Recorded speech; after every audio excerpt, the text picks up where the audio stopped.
Morning, Nancy. What you calling? Morning, Tricky.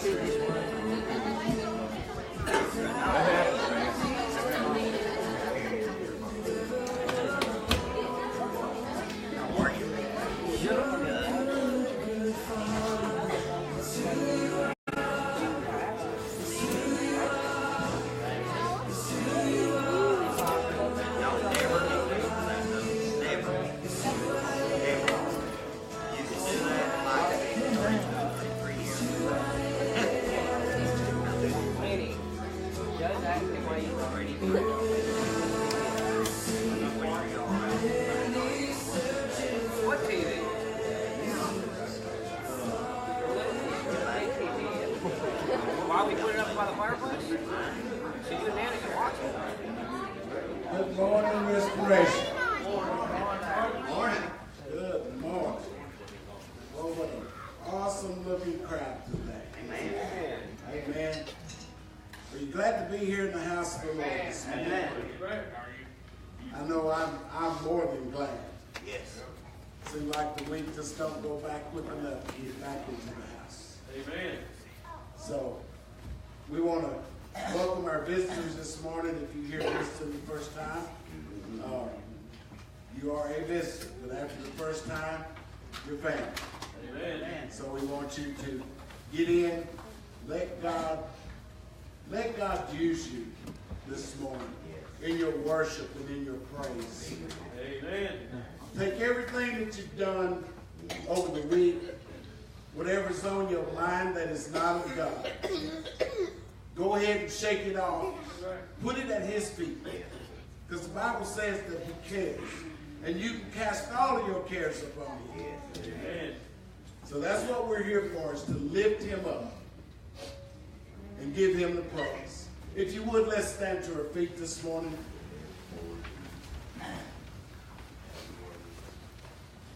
I know we all have many needs.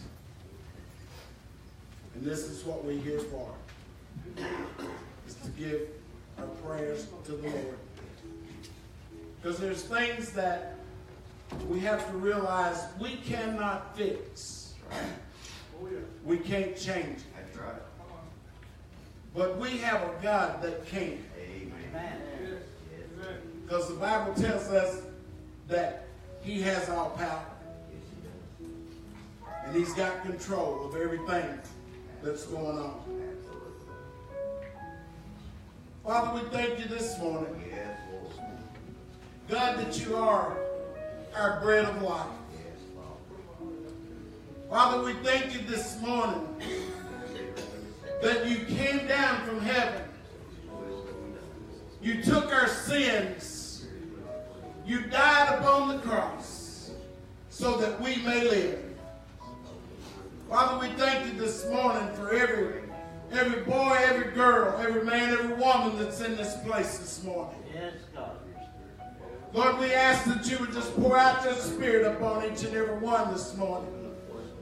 God, help us to realize that it is not us of our own, but it is of you that does what you do in our lives. Holy Spirit, you are welcome in this place this morning. Father, I ask that you would just let the anointing flow from breast to breast this morning. God, have your way in this service. Anything that is not of you, we command it to be gone right now in the name of Jesus. For there is power in the name of Jesus. Father, whatever you have for us today, let us open up our ears to hear. And let us open our hearts up to be receptive to what you would say this morning. Lord, we forever give you the praise. We give you the glory. We give you the honor. And let the church say, amen. Amen.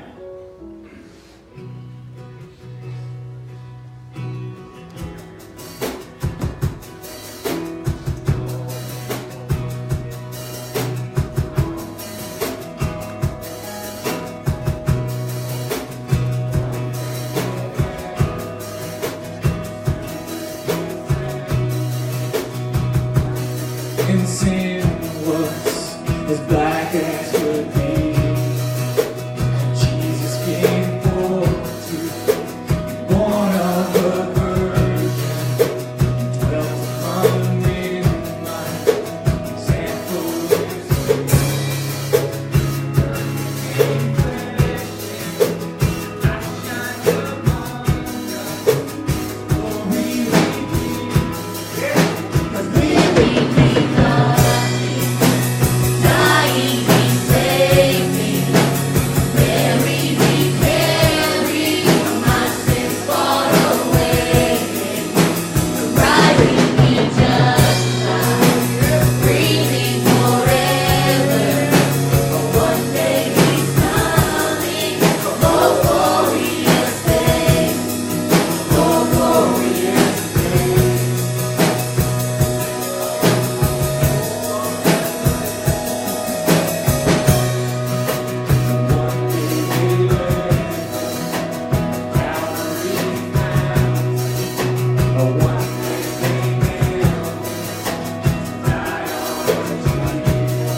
chapter 2, and Jesus comes to Capernaum, and he's in the house.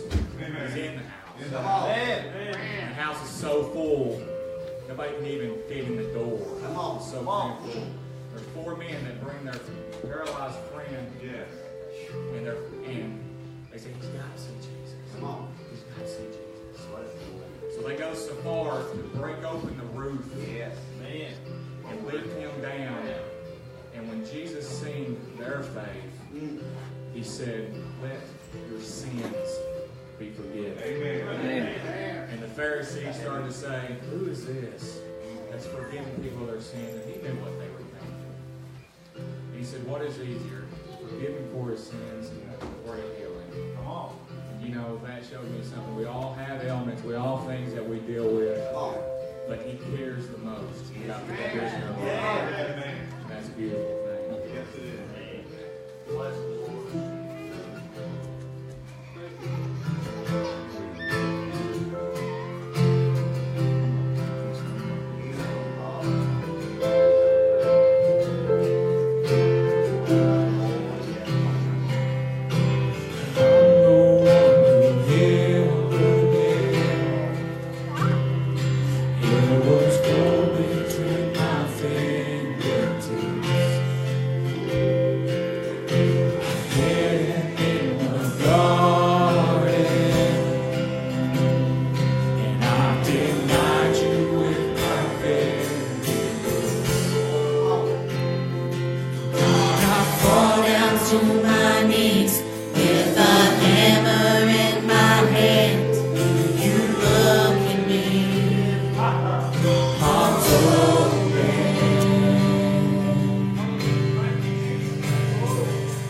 Forgiven.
say the prayer of the offering this morning is to give God thanks for everything that He's doing.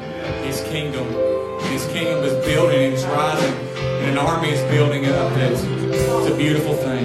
God is doing so many good things. If we come forward and say the prayer of the offering this morning, our Lord and Heavenly Father, we thank you this morning for your move and your presence and what you're doing this morning, God.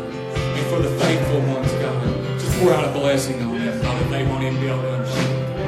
And God, we know you're going to bless this offering, and it's going to be used for your work, God. In Jesus' name we pray. Amen.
Sweet presence that is in the house today.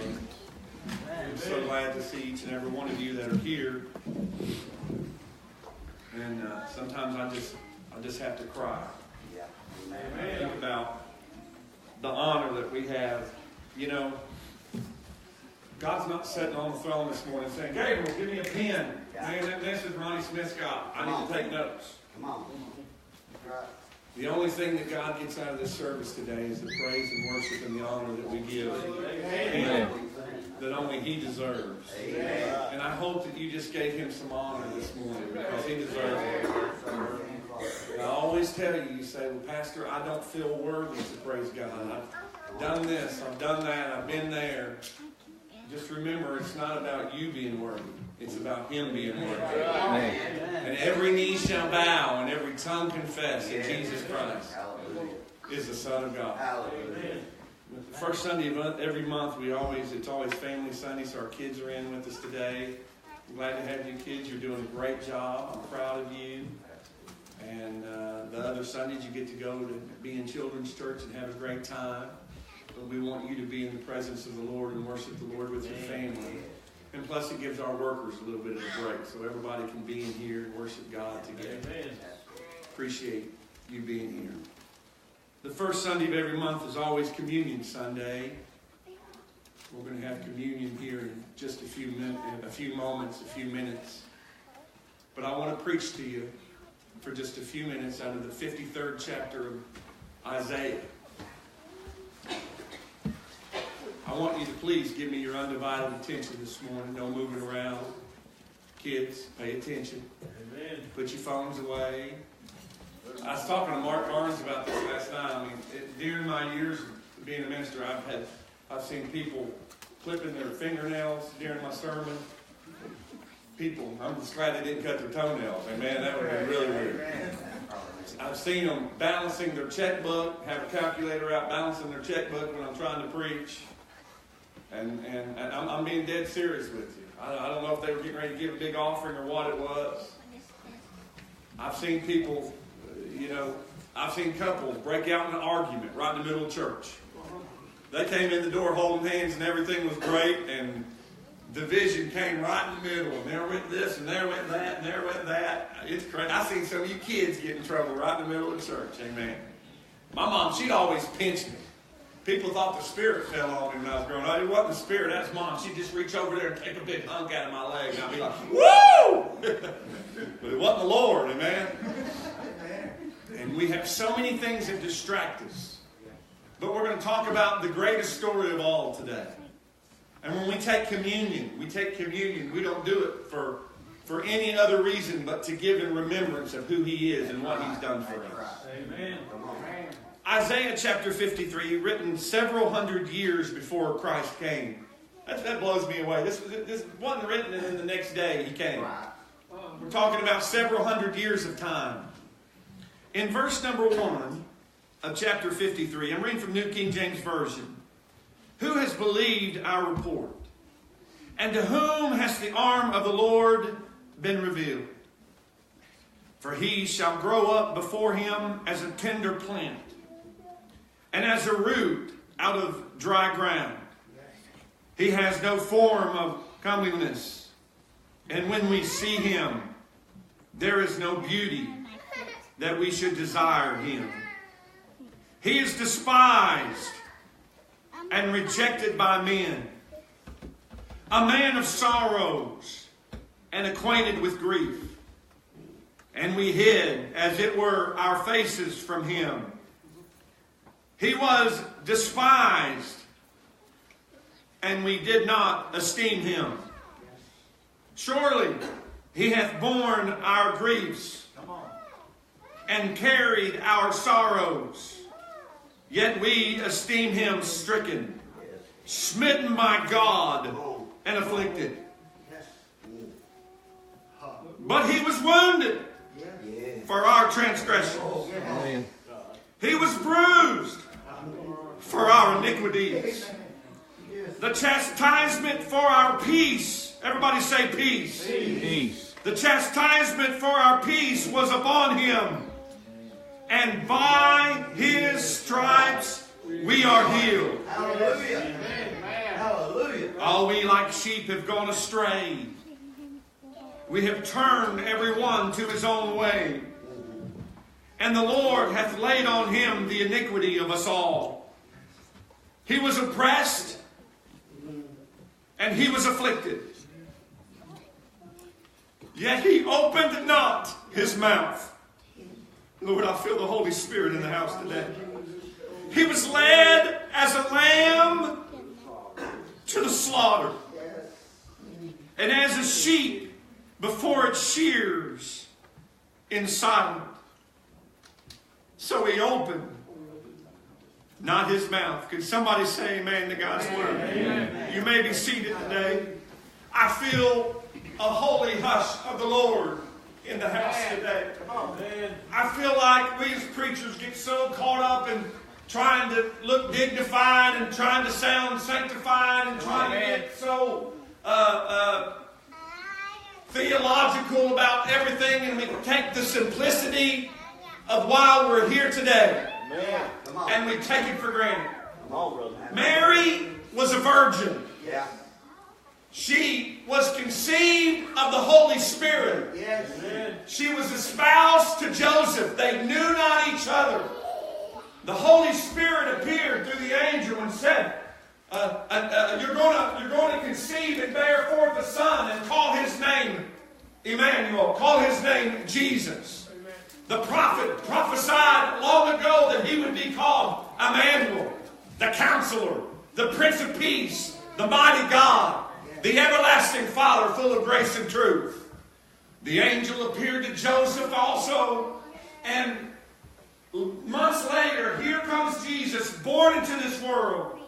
He was there at the beginning When it says, in the beginning, God created the heavens and the earth was void, and darkness came upon the face of the earth. When we read John's recount, in the beginning of John chapter 1, it says, in the beginning was the Word. Yes. And the Word was with God, and the Word was God. Yes. Right. Verse number 14 says, and the Word was made flesh and dwelt among us, and we beheld the glory of the only begotten of the Father, full of grace and truth. Yes. He was God and part of the blessed Trinity in heaven. But one day God said, I've got to send my Son to this earth, that He's going to come. He could have came as a king. He could have came as an adult. There could have been a lot of glare and brightness and cosmic stuff that happened in the air. But He chose to come through the womb as a child, just as you and I. Amen. He lived a sinless life. He was tempted in every way, but He knew no sin. Finally, at the age of 30, He's at a feast with His mother. And in Jerusalem and in Israel, their water was kind of like Mexico. Y'all know when you go to Mexico, don't drink the water. Amen. It's rough. And wine was not as fermented and contaminated as what we think of as wine today. Wine was very common, and the folks drank it as water. And they're at this feast, and they run out of wine. And finally, his mother. How many of you know sometimes your mama has to get a hold of you to get you where you need to be? Can somebody say amen? Amen. His mom looks at him and says, son, it's time. And he turns the water into wine. And for the next 3.5 years, he begins to build a team. He begins to build an army. He goes and he finds some men, Peter, James, and John, that are ready to go out on a sailboat. He said, come after me and I'll make you fisher of men. Amen. He gets people like young Matthew, that we understand was a tax collector. Luke was a doctor. He surrounds himself by wonderful men of God that he pours into, that he teaches them, that he gathers with them and tells them, hey, it's pretty now, but it's going to get ugly. I'm here now, but it's going to get rough. He tried to train them and teach them about the power of the Holy Ghost. He said, I'm here, but I'll go and I'll send you another comforter to guide you from day to day. He said in Acts chapter 1 verse 8, ye shall receive power after the Holy Ghost comes upon you, and shall be my witnesses in Judea and Samaria and the othermost parts of the earth. He gave them the Great Commission of Matthew chapter 28 verse 19 and 20 when he said, go ye therefore and teach all nations, baptizing them in the name of the Father and of the Son and of the Holy Spirit, teaching them to observe whatsoever things that I've commanded you. And lo, I am with you always, even to the end of the world. Amen. But he comes, he gets to the place, he gathers his group around him, and he has communion, just like we're getting ready to have today. He says, guys, you're taking this bread is as of my body. He said, this cup is as my blood. He said, one of you amongst us will betray me. And they looked around to say, Lord, who shall I be? And the very one that betrayed him knew who he was. There's some of you that sit in the presence of God today, a betrayer, a modern day Judas, who have a form of godliness but deny the power thereof. You don't accept him for who he is and what he is and what he's done. He's nothing more than a word followed by a 4-letter word when you hit your hammer on your finger or when you stub your toe. But I'm here to tell you today, he longs for us to have a relationship with him. He doesn't dwell in a tent. He doesn't dwell in the Holy of Holies. When the Word was made flesh and dwelt among us, he now lives inside of us when we accept him into our life. But the price that he paid for this to happen. He goes to the Garden of Gethsemane. He has an inner circle of men that he takes with him everywhere he goes. Amen. People that he poured into, even more than the 12. He says, come and pray with me. He leaves them there at the foot of the hill of the Garden of Gethsemane. He goes and prays, and the Bible says His tears and sweat become as great drops of blood as it beats off his forehead, as his hair is greasy and wet with oil and blood and with tears, as he realizes he's quaking because he knows, and he says, Lord, if it be thy will, let this cup pass from me. Yes. He goes through his inner circle, and they're sitting there asleep.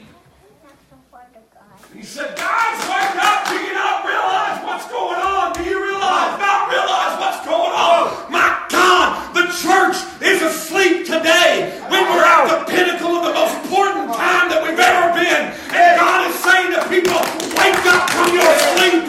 Wake up from your slumber. There's work to be done. The harvest is great. Come on. But the laborers are few. That's right. That's right. He's betrayed with a holy kiss from Judas. The guards come to take him away, and there's Peter in his temper, takes out his sword, and he cuts the ear off of one of the soldiers. I honestly believe he wasn't trying to cut his ear off, he was trying to cut his head off. That's right. But with the adrenaline flowing and everything that was going on, he misses and he cuts his ear off, and Jesus says, hold on a minute! He reaches down, picks up the ear, puts it right back on the old boy, heals him right there. Yes. Amen. As they're taking him away. He reminds Peter that he'll deny him 3 times before the rooster will crow.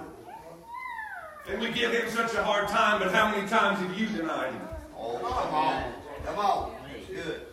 How many times has the rooster crowed and you looked around and you found yourself short of restoration? Amen. They take him and they begin to beat him. They begin to mutilate him. My God, Bless him, Lord. let us see Calvary today. Yes. Amen. They begin to make fun of him. They begin to pluck his beard. They cast lots over his garment.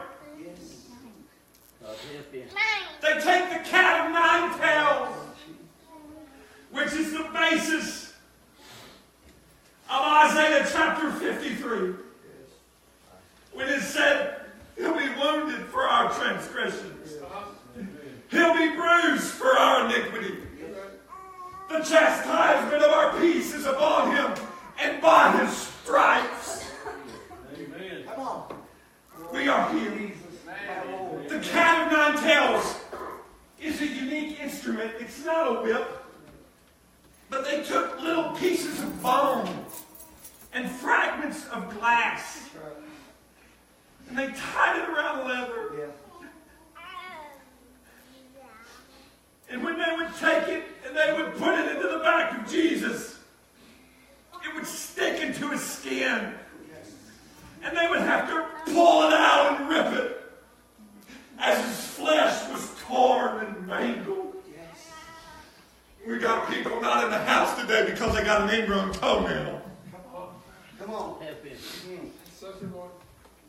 Over and over! His beating.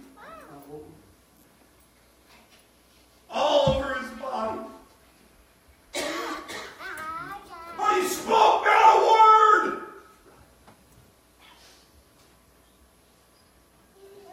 They said, if you're who you say you are, stop this madness and call your angels down from heaven. But he spoke not a word. Come on, the word. They lead him. Just a few days earlier, they set him upon a donkey.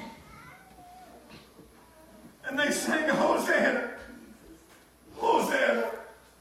And now the same road, his blood stains the stones.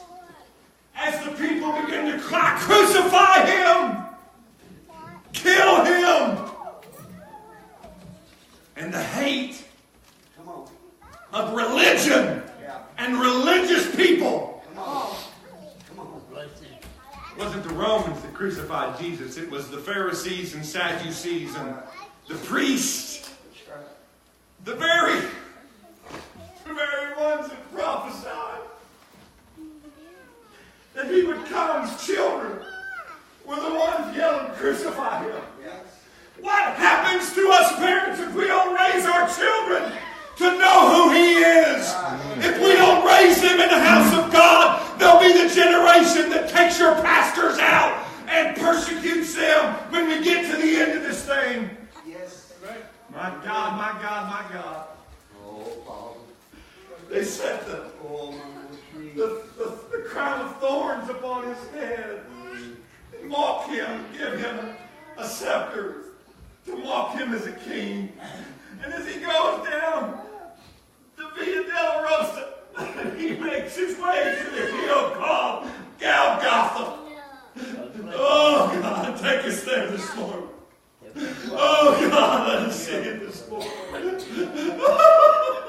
Oh God, let us realize why we are here today.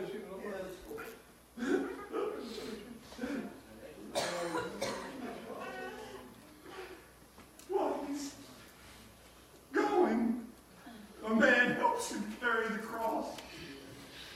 Golgotha is known as the place of the skull, because when you went to this hill on the outskirts of the city, you saw all the skulls and bones of dead bodies that have died around.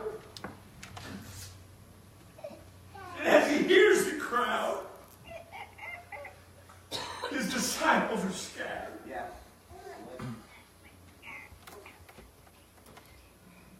And you want to know what was on his mind? Come on. Amen. Amen. You. Surely he bore. Amen. They bring him to the hill of Golgotha. And they place him on the cross. And as they prepare, they take the spikes and they ram it between his hands. And they ram it between his feet. This blood splatters. And as they hang him on that old rugged cross,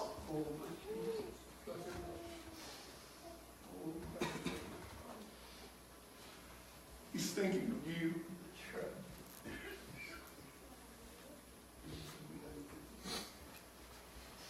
Crucifixion was a common death.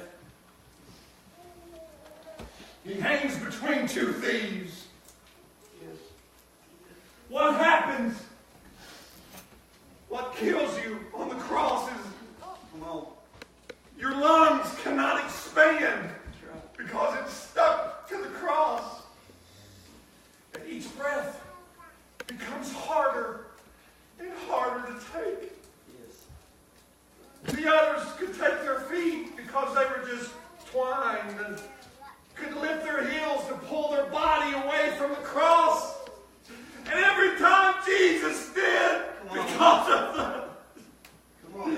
because he was nailed, excruciating pain of his blood and his flesh, as he tries to pull back and get a breath, he says, my God, why hast thou forsaken me? As he bared every sickness, every disease. You think God doesn't care about you being addicted to meth? You think God doesn't care about the problems that you went through, the health problems? He bore our sorrows and our grief upon the cross. Come on. The anxiety. He felt it. He felt the pain. That was the cup that he didn't want to bear. It was the cup of sin. He knew what God had called him to do.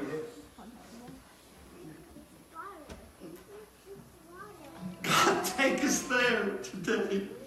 Please. Soften that heart this morning.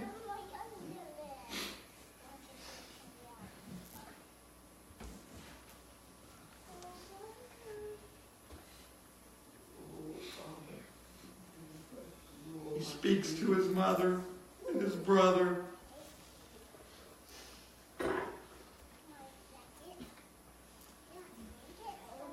And as his life comes to an end,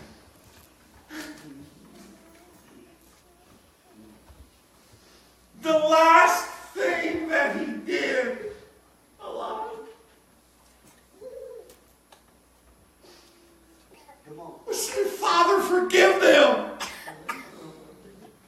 for they know not what they do. He forgave. Some of you are full of bitterness and you're full of unforgiveness because of hurts that people have done to you. But the way that you forgive is the way that you will be forgiven, according to Matthew chapter 7. And we've got to get to the point if God himself in the flesh can forgive those that are hanging him on the cross. My God, we can forgive anyone that's done anything to us in our life. The Bible says if you don't forgive, you won't be forgiven. Amen. Pure and simple.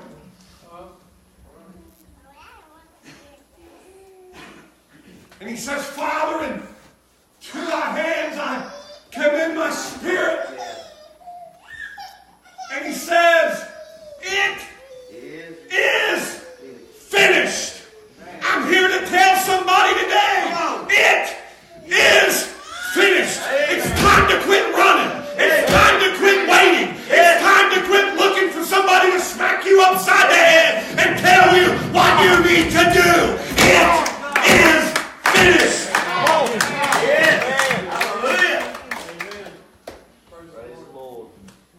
Prophecy by one of the prophets said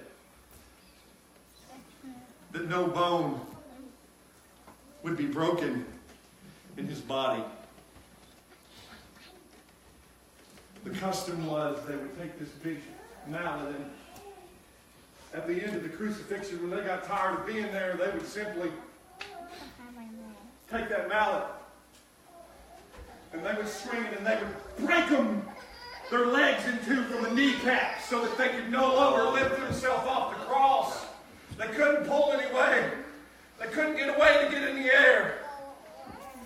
And they would break the legs so that they were stuck in just a matter of moments. They would suffocate and die. And when the end of the day began to come, they go around to Jesus for some reason. Only reason I can figure, Brandon, is because it was fulfilling the prophets. Instead of breaking the legs of Jesus, they took a sword and they rammed it in his side. Because he was already dead and they knew he was dead.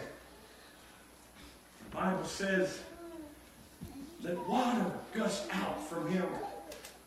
Because every single drop of blood that was in his human body was poured out on Golgotha. Right. For you and for me and for our sins to be forgiven. There wasn't one drop left. Right. Amen. There's nothing that you've done in your life. Come on. God can't forgive you. Right. Amen. Right. That's right. Amen.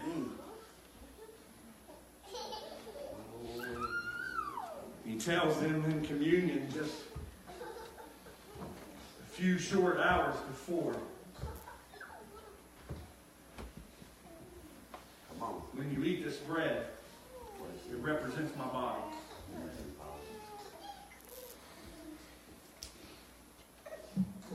As we prepare for communion today, what does it mean to you? If you're an unbeliever, you shouldn't participate. Amen. Right. Because the sacrifice is in vain. But whether you're a member or not doesn't matter. Who is he to you and what is he to you? Amen. I will cherish the old rugged cross and exchange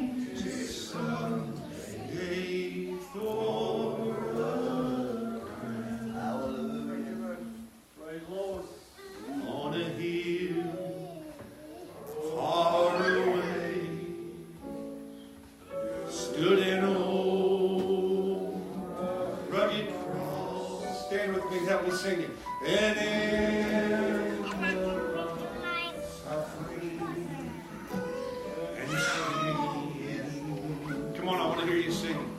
Hallelujah. You know it. Yes, Lord. Yes,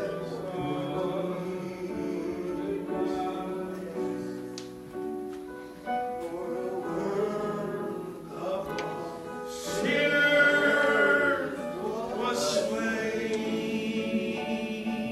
We'd have our elders come. So I'll cherish the old rugged cross till my trophy, service brother, at last I lay down.